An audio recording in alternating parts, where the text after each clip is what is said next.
Hola, ¿cómo están? Bienvenidos a un nuevo programa de Humanos con Recursos, la primera serie de la televisión argentina dedicada exclusivamente a los temas del área de los recursos humanos.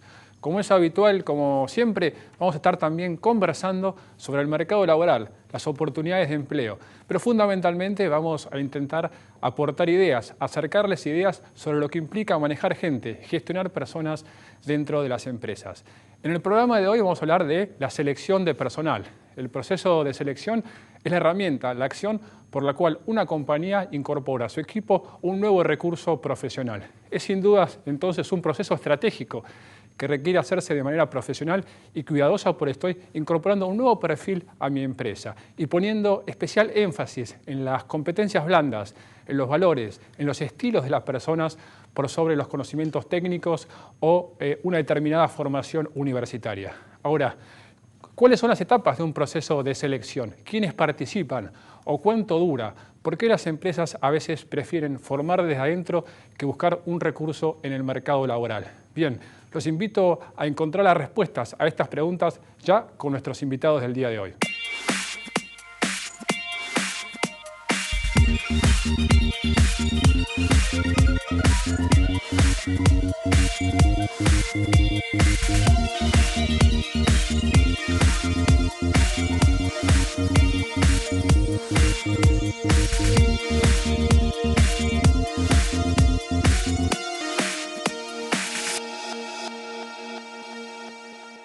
Seguimos en Humanos con Recursos en el programa de hoy hablando del proceso de selección de personal. Nos acompañan hoy por un lado Salvador Ventriglia. Salvador es profesor del CDL en el ITBA y también está con nosotros Santiago Ramos Mejía, que es director de Recursos Humanos y Comunicaciones para Latinoamérica Sur en Thomson Reuters, una compañía líder mundial en lo que es información profesional. Gracias, Salvador. Santiago, ¿cómo están? Gracias, Matías. ¿Qué tal? Bien, y un poco para, como corresponde, comenzar por el inicio, me gustaría, tal vez, Salvador, que me cuentes por qué se origina un proceso de selección de personal en una compañía. En principio, porque habitualmente pensamos que es porque hay que reemplazar a alguien. En realidad, lo que ocurre es que una empresa, un comercio, lo que fuera, tiene que resolver una necesidad de su propio negocio incorporando una persona. Ese es el fondo de la cuestión y eso es lo que nunca hay que perder de vista. Que lo que estás haciendo cuando buscas una persona para después incorporarla es resolver un problema del negocio. Bien. Y ese proceso que estamos hablando, ¿cuáles son las etapas tal vez esenciales, ¿no? Muchas veces los que nos pueden estar mirando han participado y uno a veces entra en una parte nada más, ¿no? Pero es como mucho más amplio, ¿no, Santiago? Sí, bueno, depende, como decía Salvador, si estás reemplazando una posición, si estás abriendo una posición nueva, pero claramente necesitas un requerimiento. De quien necesita esa posición tiene que formalmente a nuestra área de recursos humanos plasmar ese requerimiento. Ahí empieza un proceso que para mí es muy importante, que es el de análisis e investigación de qué es lo que esa posición requiere y qué perfil se necesita para cubrir esa posición. Bien. Que para mí es fundamental, que por ahí muchos ni consideran empezado o iniciado el proceso, pero claramente ese entendimiento con nuestro cliente interno dispara un proceso que después, dependiendo digamos, de si es muy técnica la posición o la jerarquía de la posición, va a atravesar distintas etapas que cada una de las empresas tiene ya predefinido. O sea, no es que cuando salgo a buscarlo arranca el proceso, sino como que tengo que hacer antes muchos deberes. Y te diría que uno de los principales, digamos, ¿no? El entendimiento de qué necesita, qué perfil se necesita, qué cualidades, qué características, digamos, que me las justifiquen bien, por qué necesitan esa posición, por qué esa y no otra. Yo ahí me convierto en socio de mi cliente interno, pero lo demando para entender sobre todo, porque después el proceso puede tornarse, digamos, conflictivo o equivocado si no empecé bien esa etapa. Y ahí, Salvador, tal vez lo que dice Santiago es dejar por escrito cuestiones que pueden ser duras, ¿no? Digo, tengo que buscar un contador, bueno, graduado o no graduado, pero aparte el perfil personal, ¿no? Eso que se llaman competencias, ¿no? Sí, la importancia de esta etapa es que muchas veces se descuida, es que a veces se supone que sobre todo en los casos que estamos reemplazando a una persona, se supone que como la posición ya está y existe, ya conocemos y ya sabemos, entre comillas, lo que tenemos que hacer. Y en realidad lo que dice Santiago de esta etapa es importantísimo, porque profundizar ahí y ponerse todos los actores que tienen que ver con esta cuestión de acuerdo acerca en qué cosa van a buscar, qué características van a buscar en la persona, esto es importantísimo. Con respecto a lo que decís de características duras y blandas, ahí hay una paradoja. A ver, ¿cómo sería? Que estamos habituados a considerar que variables duras son las técnicas, las fijas, las tecnológicas, las del conocimiento técnico. Y que blandas son las características de personalidad, las competencias. Y en realidad, las que hoy en día son más lábiles, las que cambian con más facilidad, son las tecnológicas. Las otras, las características de competencia de las personas, son más difíciles de trabajar. Por eso en esas hay que detenerse con mucho cuidado. Ahora, también cuando hablas de definir el perfil, comúnmente sucede que a veces terminamos queriendo encontrar una persona, ¿no? Porque a veces ustedes tienen esta experiencia, ¿no? De, bueno, quiero a alguien con esta formación que viva en tal lugar, que le haya pasado esto en la vida, y ahí tal vez el riesgo de decir, bueno, un perfil significa que vamos a estar buscando un grupo de personas que, digamos, cumplen determinadas características, pero si eso lo reducimos mucho, encontrar a la persona tal vez requiere de un detective y no de alguien de selección, ¿no? Sí, es muy común que empieces buscando un perfil y termines incorporando otro. ¿Y eso por qué se da? Eso se da porque si hiciste bien, digamos, las siguientes etapas, ahí, como digamos, arrancamos por este entendimiento del perfil, pero como que Recursos Humanos ahí se aísla y hace su trabajo para buscar candidatos en una terna, en una selección, en un filtrado de currículums, busca su base, busca afuera, publica, no publica, redes sociales, hay inmensidad de formas, digamos, pero ahí es donde empiezan a aparecer los candidatos, digamos, ¿no? Y esos candidatos son los que, a medida que van pasando filtros, nos van alimentando a nosotros capacidades o perfiles o experiencias que no necesariamente originalmente estábamos buscando. Claro, porque puede suceder que uno no termine incorporando al candidato que uno imagina o sueña, sino lo que el mercado tiene para ofrecer, ¿no? Te diría que siempre vamos a incorporar el candidato que el cliente interno elija, digamos, ¿no? Que ahí es donde nosotros traspasamos una terna con lo mejor que nosotros, y hasta no estar convencidos nosotros de que es lo mejor que encontramos en el mercado y que es lo mejor para esas posiciones, después, o por lo menos en mi experiencia, el cliente interno, quien está requiriendo y necesitando, es quien me define qué candidato ingresa. Bien, ahí igual estamos ya en una instancia, habíamos hablado que la primera etapa era este relevamiento de perfil, comprender bien qué es lo que vamos a buscar.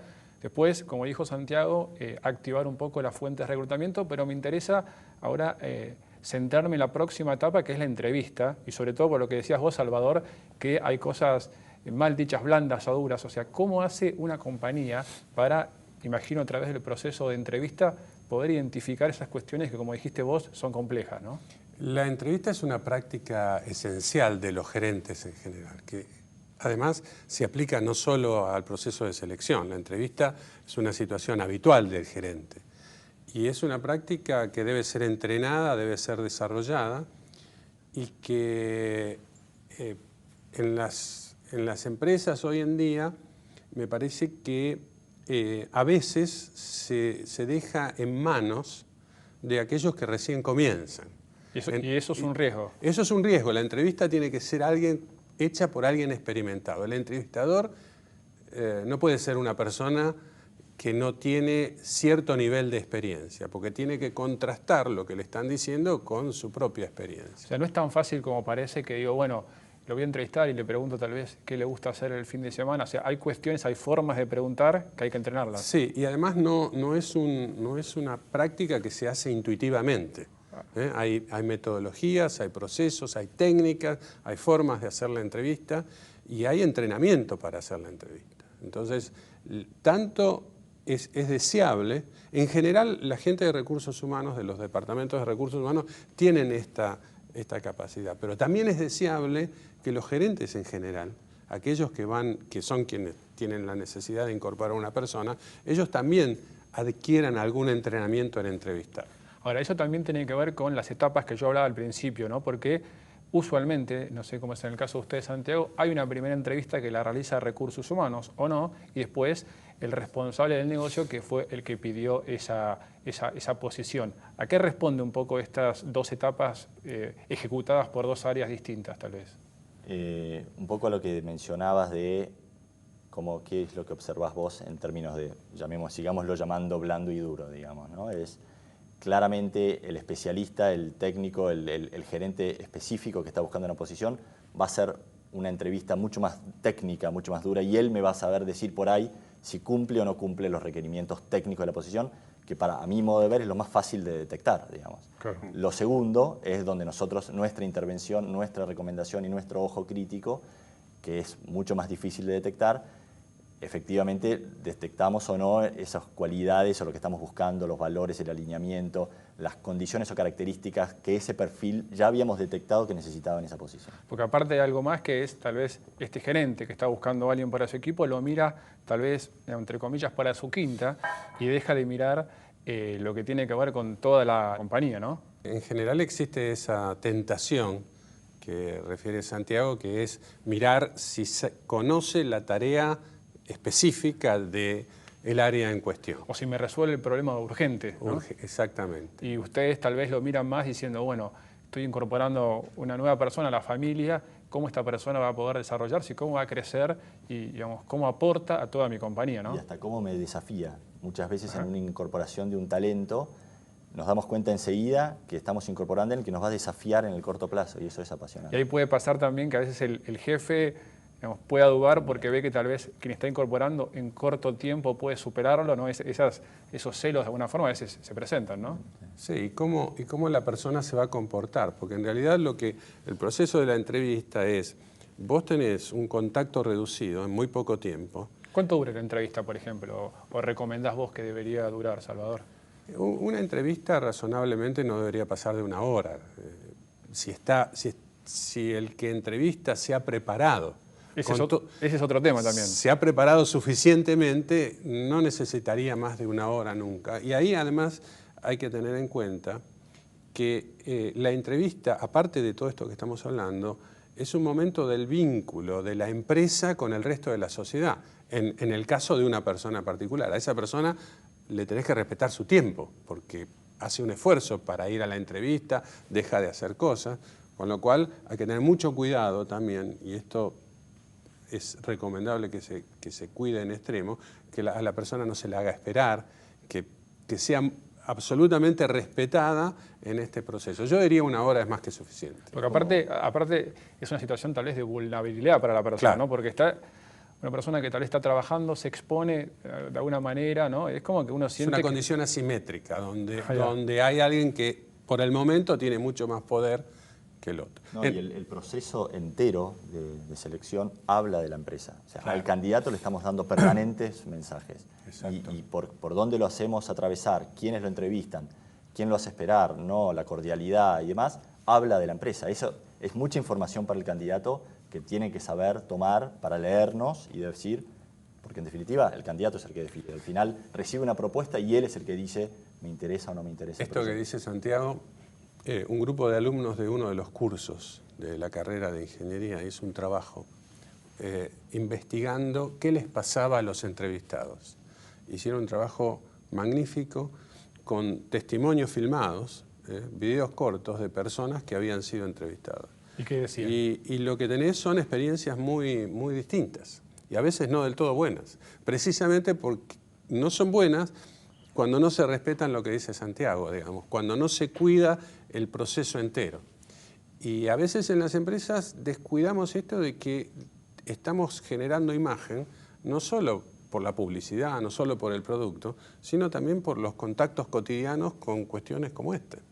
Y aparte que esa imagen de alguna forma es comparativa, porque un candidato puede estar participando de varios procesos y capaz esos contactos previos inciden para que diga, mira, esto que viví una vez, porque si uno lo hacen esperar alguna vez, uno puede tener, digamos, alguna excepción y es entendible. Pero bueno, el pedido de disculpas, la explicación, digamos, puede atenuar eso. Pero cuando va comparando y dice, mi experiencia acá está así, mi experiencia acá, después cuando entre, esto de alguna forma incide, ¿no? También. Absolutamente.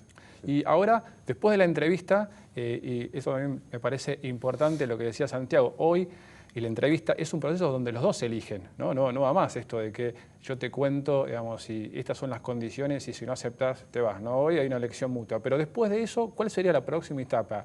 ¿Hay una propuesta? ¿Hay algún tipo de evaluación más?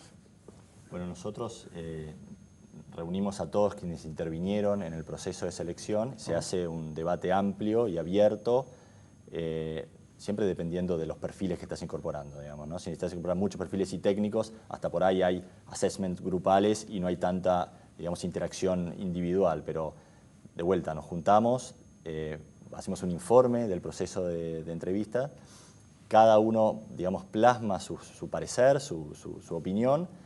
Repito, la última palabra la tiene quien está recibiendo en su área ese candidato y después se pasa a una oferta previo, un análisis médico de rutina típico como para conocer las condiciones y después mantener esas condiciones en el trabajo y la oferta formal. Y cuando se hace la oferta, esa oferta, digamos, se extiende de manera verbal, de manera escrita, ya se ha acordado antes algunas condiciones. Entiendo que puede haber diferencias por compañías, pero tal vez, Salvador, ¿qué es lo que vos pensás que corresponde? ¿Cómo manejar una oferta? Porque es un momento que a veces puede ser un trámite o a veces puede ser el momento culmine de esa contratación, ¿no? Sí. En general lo que suele ocurrir que cuanto más complejas son las posiciones a cubrir, cuanto son posiciones de más responsabilidad, empiezan a aparecer la necesidad de la documentación escrita. En general las empresas lo que tienen son protocolos internos donde hay registro de estas condiciones, claro, como resultado del proceso que acaba de describir Santiago. Este proceso es un proceso de acuerdo interno, la compañía tiene prácticas ya establecidas, métodos, y eso se plasma en documentación, que es la documentación que se utiliza para comunicar la oferta. La oferta en algún punto, algún candidato o en algún tipo de posición, puede ser que el candidato requiera que se le entregue por escrito. Okay. ¿Y cuánto dura entonces, de manera general, este proceso de búsqueda de, como dijo Santiago, relevamos el perfil hasta que la persona termine ingresando? Porque también imagino que a veces la persona tiene que tomar un plazo, ¿no? Como para avisar en su empleo, 2, 3 semanas. O sea, ¿cuál es, en su experiencia, lo que suele tardar? Entendiendo que también puede haber diferencias por niveles, ¿o no? ¿Cómo sería un poco? No. Nosotros primero definimos que para digamos, medir esto y ponerlo en una matriz y llevar un conteo técnico, nosotros definimos que el proceso termina cuando el candidato acepta la oferta. Ah, ok. Porque después tenés tiempos que tenés que respetar y que desde Recursos Humanos nos gusta que se respeten en preavisos y dejar tu otro trabajo en condiciones. Digamos, o a veces se toman vacaciones, ¿no? Porque o a veces se toman vacaciones. Y eso depende, Matías, muchísimo del perfil, pero puede ir de 15 días a 30, digamos, ¿no? Para hacer, claro, no tirarte, bien. una cifra. Ahora, me interesa otro lugar común, que es en el proceso de selección o medianamente, que es la alternativa de salir yo a buscar un nuevo recurso al mercado o decir, promociono algo que está dentro de mi compañía y de alguna forma, como si estuviéramos en el fútbol, apuesto a mi semillero. ¿Qué conviene hacer? ¿De qué depende? Depende del perfil que estás buscando y depende si tenés los recursos internos para cubrirlos. Todos trabajamos en el desarrollo de nuestro propio personal y es una noticia extraordinaria poder darla y poder promover a nuestros empleados. Los pros de ir a buscar afuera es que conseguís nuevo oxígeno para la compañía, conseguís otra forma de ver el mismo problema que tu grupo por ahí viene viendo de la misma manera. Te diría que generalmente las compañías balancean y empujan y digamos, hacen un gran esfuerzo para tener un desarrollo interno y poder hacer carrera y poder cubrir esas posiciones. Claro, porque si vos, imagino, ¿no? Todo tu equipo es siempre el mismo, es como que hay una manera de pensar, un modelo mental que de alguna forma, no sé si es idéntico, pero va siempre, ¿no? Siempre se hicieron las cosas así, uno enseña al otro, y de alguna forma es como que ahí perdés oportunidad de innovar. No sé si lo ves así, Salvador. O... Sí, también tiene que ver con la cultura de la empresa, con el tipo de actividad y con la cultura de la empresa, ¿no?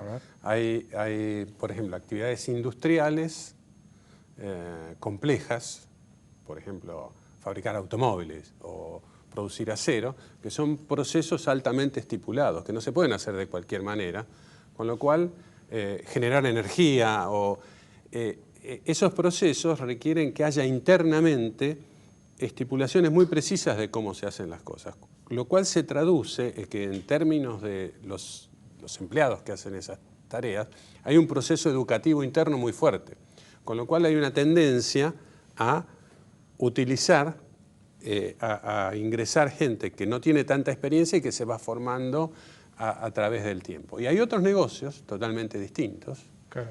por ejemplo, el de publicidad, Sí. donde son más orientados o tienen mayores facilidades para ir cambiando y reclutar externamente. Aparte, sí, Esto influye mucho en la decisión de las compañías de buscar afuera o promover internamente. No, decía que tal vez también promover de adentro es una buena señal, ¿no? Yo imagino la gente joven Sí, que está sí. abajo diciendo, mira, hoy el jefe, el gerente o el director hace no tantos años era alguien como yo, ¿no? Eso también es un mensaje potente para los que están Es creciendo. muy motivador. Y de adaptación a la cultura.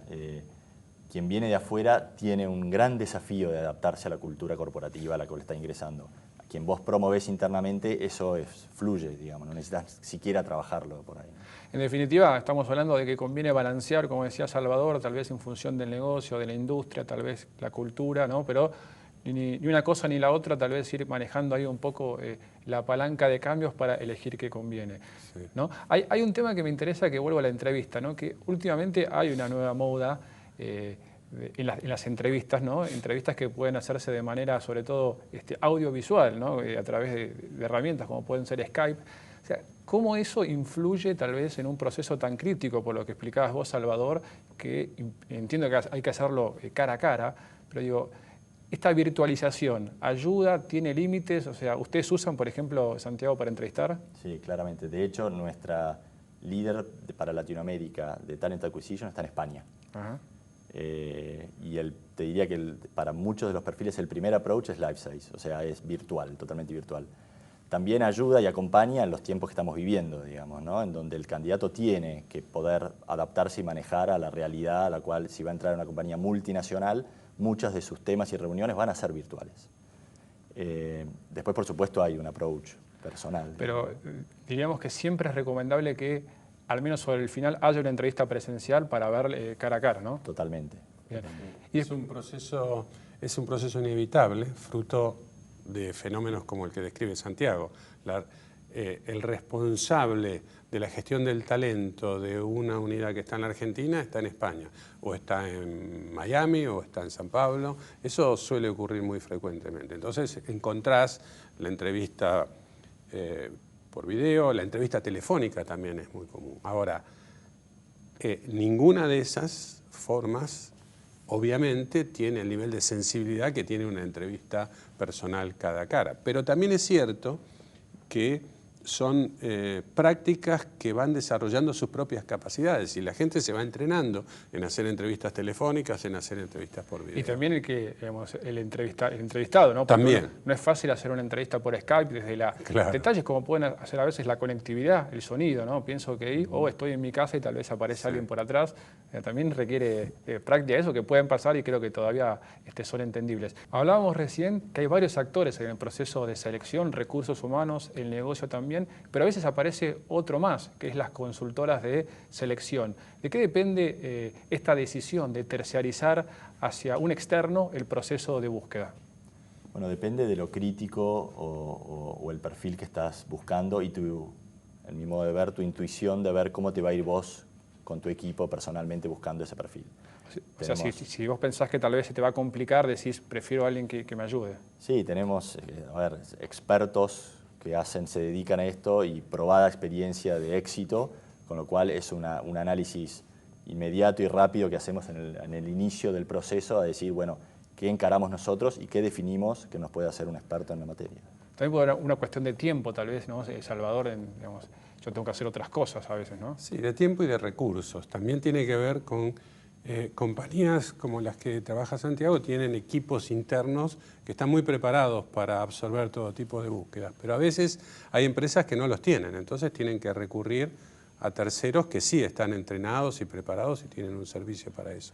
Bien, entonces ahora sí, para redondear, me gustaría la opinión de cada uno o la recomendación. Nos pueden estar mirando personas que están involucradas en un proceso de selección, pero también gente de recursos humanos que dice, bueno, ¿cómo me pueden ayudar en entender cuáles son las claves de un proceso de selección? Una o dos, digamos, resumen que diga, mira, esto hay que hacerlo bien para que nos vaya bien en este proceso.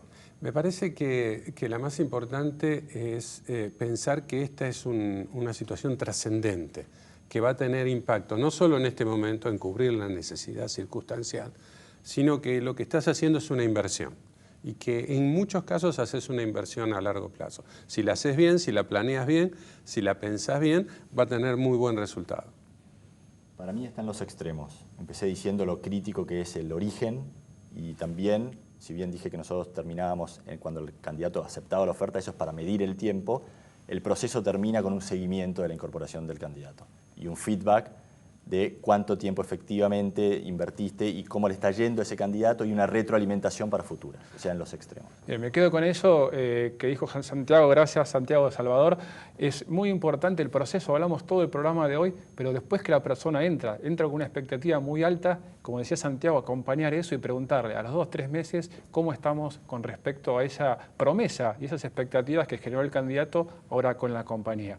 Bien, hasta acá llegamos entonces en el programa de hoy. Como siempre, a los que se quedaron con ganas de más, de revivir otros temas de recursos humanos, nos pueden seguir en nuestras vías de contactos en las redes sociales. Estamos en Facebook, en Twitter, en LinkedIn y en YouTube, también a través de nuestra dirección de correo electrónico, nuestra página web y recuerden que todos los miércoles a partir de las 11 estamos también en la radio por FM Millennium 106.7. Chao, gracias.